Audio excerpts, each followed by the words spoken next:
Intelligence subnormale, la survie intellectuelle. Imaginez devoir apprendre à boutonner votre chemise chaque matin comme si c'était la première fois. Rien n'est automatique et la moindre action demande une concentration énorme.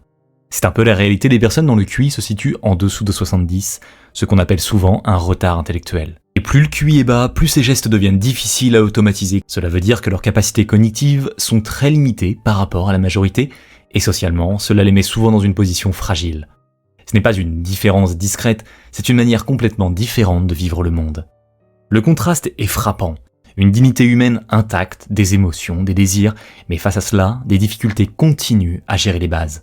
Le langage, par exemple, peut rester très simple. Former des phrases complètes prend parfois des années. L'autonomie est un défi constant. Préparer un repas, utiliser de l'argent ou même planifier la journée dépasse souvent leurs capacités. La pensée abstraite, c'est-à-dire réfléchir à des idées qui ne sont pas concrètes, reste quasiment inaccessible. Un exemple marquant est un enfant qui peut réciter son prénom oralement, mais qui mettra plusieurs années avant de reconnaître ces mêmes lettres écrites. Ce décalage entre compréhension immédiate et apprentissage plus symbolique est typique. Les causes sont variées, complications à la naissance, anomalies génétiques comme la trisomie 21, ou encore certaines maladies métaboliques non traitées assez tôt. Leur perception du monde est centrée sur le présent. Ils se fient beaucoup aux émotions, aux visages familiers, aux routines quotidiennes. Et c'est souvent par répétition, par gestes concrets et encouragement qu'ils apprennent le mieux. Signe encourageant, avec un suivi adapté, certains parviennent à gagner une forme d'indépendance simple, comme utiliser les transports publics ou travailler en atelier protégé. Mais un petit nombre de points de QI en plus transforme radicalement cette perspective de vie. Intelligence inférieure à la moyenne, l'ombre des bancs d'école. Échouer à comprendre une consigne aussi simple que surligner le titre en rouge et se sentir bloqué face à la feuille blanche. Voilà ce qui peut arriver à quelqu'un avec un QI entre 70 et 85. Ce niveau s'appelle parfois le Borderline Intellectual Functioning. C'est trop élevé pour être considéré comme un handicap officiel, mais pas assez pour naviguer facilement dans les atteintes scolaires. Résultat, ces personnes passent souvent sous le radar, ni aidées par des dispositifs spécialisés, ni totalement intégrées dans les classes ordinaires. On les catalogue comme lents, un mot qui colle longtemps à la peau. À l'école, ça se traduit par une étrange dichotomie. Réussir à lire le texte à voix haute sans problème, mais être incapable d'expliquer ce qu'il raconte. La mécanique de la lecture fonctionne, mais la compréhension se perd au moment où il faut donner du sens. Derrière tout ça, il y a des causes multiples. Parfois, un trouble de l'attention jamais détecté. Parfois, un environnement où les parents n'ont pas les moyens ou le temps de stimuler les apprentissages. Ou encore une comorbidité légère, ignorée par les bilans médicaux qui freinent globalement le développement cognitif. Leur vie quotidienne n'est pas toujours évidente non plus. L'anxiété sociale est fréquente car ils sentent l'écart sans forcément savoir comment le combler. Leur naïveté devient une faiblesse, ils sont plus susceptibles d'être manipulés, d'accepter des choses désavantageuses simplement parce qu'ils n'osent pas contredire ou qu'ils font confiance trop vite.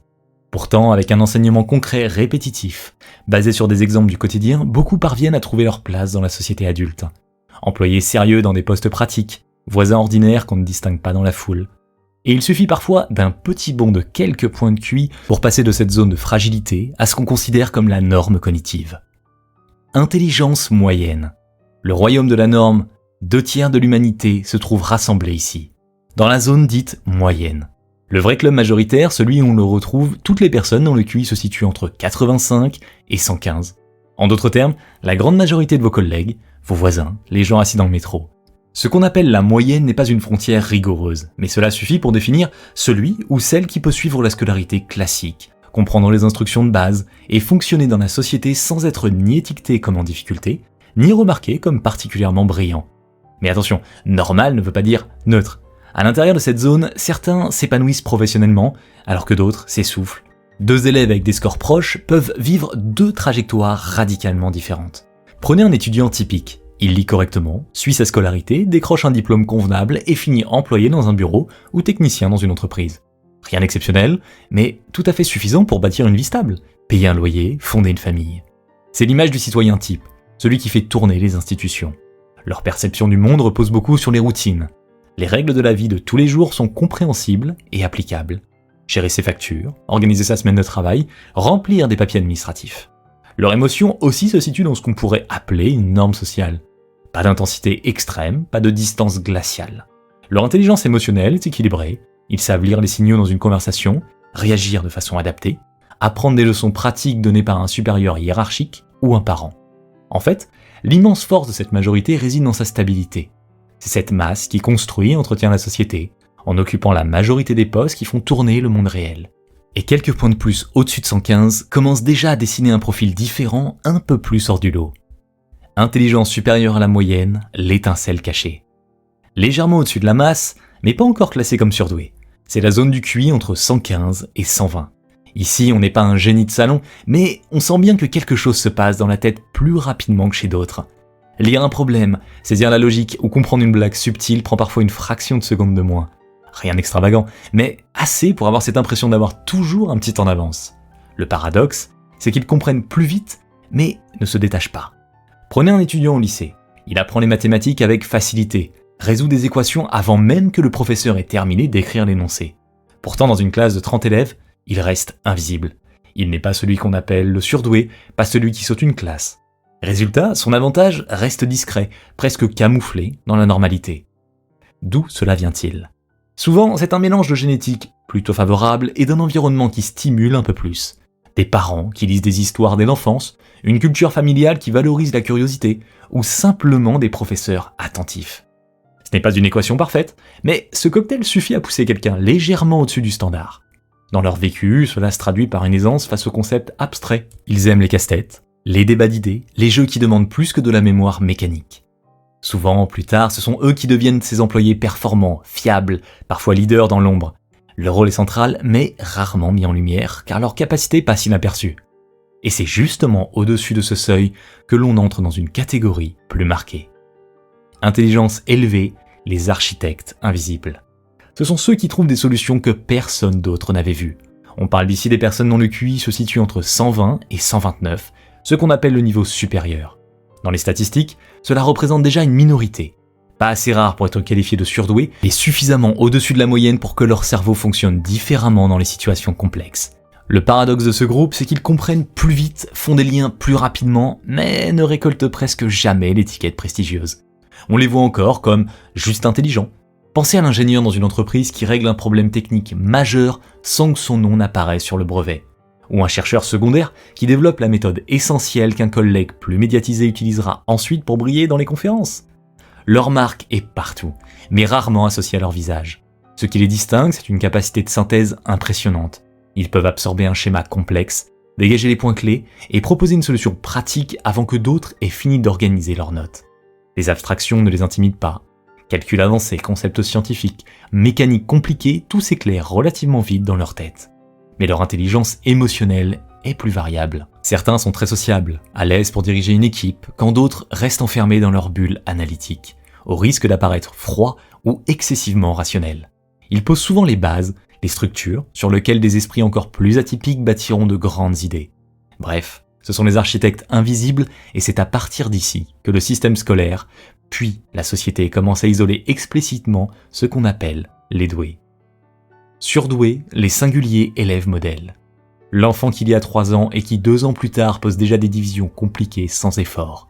C'est le cliché qui fait lever les sourcils des parents comme des professeurs. Derrière cette image se cache la douance, terme qui commence officiellement autour d'un QI de 130. À ce niveau, l'écart n'est plus discret. Ces enfants se distinguent et leur différence attire très vite l'attention.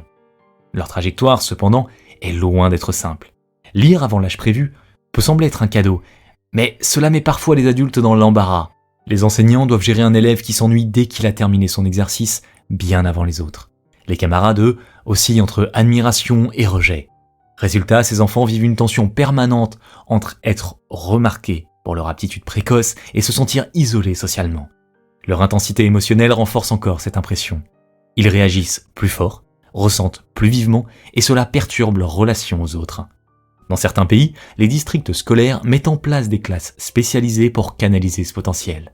On les regroupe entre eux dans l'idée de mieux les stimuler et d'éviter la démotivation. Ils apprennent vite, souvent par bond, et c'est peut-être là le véritable défi. Ils ne supportent pas la lenteur des cours normaux.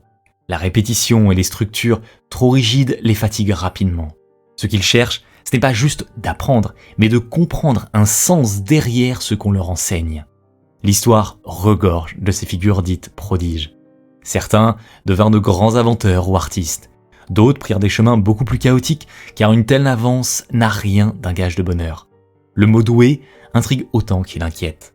Et si ce profil peut déjà sembler impressionnant, l'étape suivante a nourri un mythe encore plus fort, celui du génie. Génie, le mythe et la folie. Le mot génie n'a plus vraiment de valeur scientifique aujourd'hui, mais il continue de flotter partout dans l'imaginaire collectif. On l'utilise pour parler d'un inventeur, d'un artiste hors norme ou même d'un gamin qui fait un tour de magie impressionnant. Pourtant, quand on essaie de le définir sérieusement, on finit par se tourner vers les chiffres. En général, on cite un QI supérieur à 140, même si ce n'est pas une frontière stricte. Disons que c'est plus une approximation culturelle qu'un diagnostic rigoureux. Ce qui rend la figure du génie fascinante, c'est ce contraste permanent. Les mêmes personnes qu'on admire comme des modèles sont souvent décrites comme étranges, instables ou incapables de mener une vie ordinaire. Prenons le cas de Marilyn Vosavant. Rendue célèbre par un record de QI affiché à 228, elle est devenue une référence médiatique, presque un trophée vivant. Et bien sûr, Einstein revient toujours comme archétype. D'un côté, il est perçu comme l'esprit visionnaire. De l'autre, on se souvient aussi de son excentricité, de ses habitudes de vie peu conventionnelles. Leur manière d'apprendre est différente. Ils n'avancent pas forcément par étapes linéaires, mais par sauts. Ils connectent spontanément des idées éloignées, établissent des ponts entre des disciplines et trouvent une logique là où d'autres ne voient qu'une série de détails sans rapport. Cela donne souvent l'impression qu'ils savent déjà, alors qu'en réalité leur cerveau saute des étapes que la plupart des gens ont besoin d'expliciter. Mais cette puissance a un revers. Beaucoup de génies se heurtent aux règles du quotidien. La patience pour les routines de base leur manque, et socialement ils se retrouvent parfois en décalage, incapables d'adhérer à des conversations banales. Au final, le terme génie reste un concept flou, davantage un miroir des attentes de la société qu'une catégorie médicale solide. Et certains de ces esprits appliquent ce talent singulier à plusieurs domaines à la fois, entrant dans la figure du polymathe. Polymathe, l'universel affamé. Une seule vie, mais la sensation d'en vivre plusieurs en parallèle. Voilà ce qui décrit le mieux le polymathe. Ce n'est pas seulement une question de QI élevé ou de vitesse de raisonnement, c'est une faim constante pour toucher à tout, comprendre l'art, la mécanique, la biologie, la musique, sans jamais se contenter d'un seul territoire intellectuel. On pourrait se dire que ce qui les définit, ce n'est pas leur score, mais leur curiosité insatiable. C'est cette trajectoire inhabituelle qui les pousse à accumuler des savoirs hétéroclites et à entrecroiser des domaines que beaucoup considèrent comme sans rapport. Prenez un exemple devenu légendaire. Léonard de Vinci. Peinture, anatomie, architecture, ingénierie. Son carnet n'était pas rempli uniquement de croquis artistiques, mais d'ébauches de machines volantes ou d'expériences sur la circulation sanguine. Ce n'était pas un hasard ou un passe-temps. C'était une logique interne. Tout était relié. Le polymathe regarde une fleur et pense aux engrenages d'une horloge, puis à la proportion d'un bâtiment. L'idée que le savoir est cloisonné lui est étrangère. Mais cette richesse peut être lourde à porter. Historiquement, beaucoup de polymathes ont fini pris dans leur solitude ou dans des obsessions qu'aucun contemporain ne comprenait. Comment expliquer à son entourage qu'on veut passer de l'étude des étoiles au calcul des forces mécaniques, pour ensuite analyser les rituels religieux? Souvent, la société admire leurs résultats, mais tolère mal leurs détours. Cela nourrit une certaine marginalisation, voire un sentiment d'isolement. Leur manière d'apprendre échappe au programme scolaire. Ils explorent seuls, notent, expérimentent, corrigent, recommencent. Le monde leur apparaît comme un énorme réseau d'interconnexions à tisser, et leur contribution historique a souvent été de créer ces ponts. En reliant l'art et la science, la technique et la philosophie, ils redessinent les visions collectives. Et c'est cette capacité à anticiper presque à rêver des mondes futurs qui ouvre la voie aux véritables visionnaires. Visionnaires, ceux qui rêvent demain. Ils voient un futur que personne d'autre n'imagine. Pas parce qu'ils ont quelques points de QI en plus, mais parce que leur esprit fonctionne autrement. Le visionnaire n'est pas défini par un chiffre, il se définit par une capacité cognitive rare, une manière de concevoir le monde dans son ensemble, d'apercevoir ce qui n'existe pas encore et de le traiter comme si c'était déjà concret. On pourrait dire qu'ils vivent mentalement dans un brouillon de demain, pendant que tout le monde est coincé dans l'aujourd'hui. Le problème, c'est que ce don est souvent perçu comme une folie. Une idée gigantesque lancée trop tôt paraît délirante. Et ce n'est que des années plus tard qu'elle est revalorisée. Nikola Tesla est l'exemple classique. L'homme rêvait de faire circuler l'électricité sans fil, imaginait des machines démesurées qui semblaient sorties d'un roman de science-fiction. À son époque, beaucoup se sont moqués de lui. Pourtant, une partie de son imagination constitue la base de technologies que nous utilisons bel et bien aujourd'hui. La mécanique mentale d'un visionnaire est radicale. Leur pensée est abstraite à l'extrême. Ils ne s'arrêtent pas à ce qui est observable, ils explorent mentalement des scénarios hypothétiques, jusqu'à en trouver un précis, cohérent, exploitable. Leur perception est particulière, presque étrangère aux conventions. Là où d'autres fixent des limites, eux voient des portes ouvertes. Cette intensité peut vite tourner à l'obsession. Ils s'enferment, travaillent seuls, négligent le reste de leur vie sociale. Beaucoup de récits décrivent ce mélange de brillance et d'isolement comme si la société n'arrivait pas à suivre la cadence. Mais quand ils réussissent à concrétiser leur vision, le monde change. Ce n'est pas seulement penser plus vite ou mieux, c'est imposer une réalité nouvelle au collectif. Et certains vont encore plus loin, vers une forme d'intelligence qui dépasse même l'idée de mesure, transcendant au-delà du chiffre. Et si l'intelligence n'était plus une question de calcul ou de chiffres, mais une expérience vécue comme un état de fusion avec le monde? C'est ce que certains appellent l'intelligence transcendante ou spirituelle. On ne parle plus ici de QI ou de performance cognitive, mais d'une forme de conscience élargie. Un regard où les frontières habituelles entre soi et l'univers semblent se dissoudre. Le problème, c'est que cette idée n'a rien de consensuel. Les scientifiques la contestent souvent, soulignant qu'on ne peut pas mesurer une expérience intérieure avec la même rigueur qu'un test psychométrique. Pourtant, depuis des siècles, des philosophes, des mystiques et même certains psychologues modernes évoquent cette possibilité. Parmi eux, on peut citer Bouddha, Rumi et Ramana Maharshi qui ont exploré la conscience, l'unité et la signification de l'existence à un niveau profondément transcendant. L'idée n'est donc pas nouvelle, il y aurait une intelligence au-delà des outils de mesure, une faculté qui permet non pas de résoudre des équations, mais de donner un sens profond à l'existence. Regardez les figures mystiques ou les penseurs qui tentaient de relier spiritualité et science. Certains décrivaient des états de conscience expansés, une sensation d'unité totale avec la nature, parfois appelée peak experience dans les théories de Maslow. Ce ne sont pas des hallucinations hasardeuses, mais des moments de clarté où la réalité paraît à la fois immense et parfaitement cohérente. Sur le plan émotionnel, ces expériences sont marquées par l'humilité. Pas d'ego gonflé ou de besoin de prouver sa supériorité intellectuelle, mais un sentiment de petite part d'un tout plus vaste. Les personnes qui parlent d'un tel état décrivent de la sérénité, une joie calme, et surtout une conviction que leur vie a une signification ancrée dans quelque chose de plus grand qu'elle-même. Et au fond, ce type d'intelligence, s'il existe, rappelle une évidence. La valeur humaine ne se réduit jamais à un score chiffré. On pourrait croire que l'intelligence est une montagne à gravir, avec en haut les génies et les visionnaires. En réalité, c'est plus comme un kaléidoscope. Chaque fragment reflète une manière différente d'habiter le monde. Certaines formes brillent par la logique, d'autres par la créativité ou la sagesse. Réduire ça à un score chiffré, c'est ignorer la diversité immense de ces expériences humaines. La vraie valeur dépasse toujours un test psychométrique. Peut-être que la question n'est pas combien de points avez-vous, mais plutôt comment transformez-vous votre quotidien avec ce que vous possédez déjà.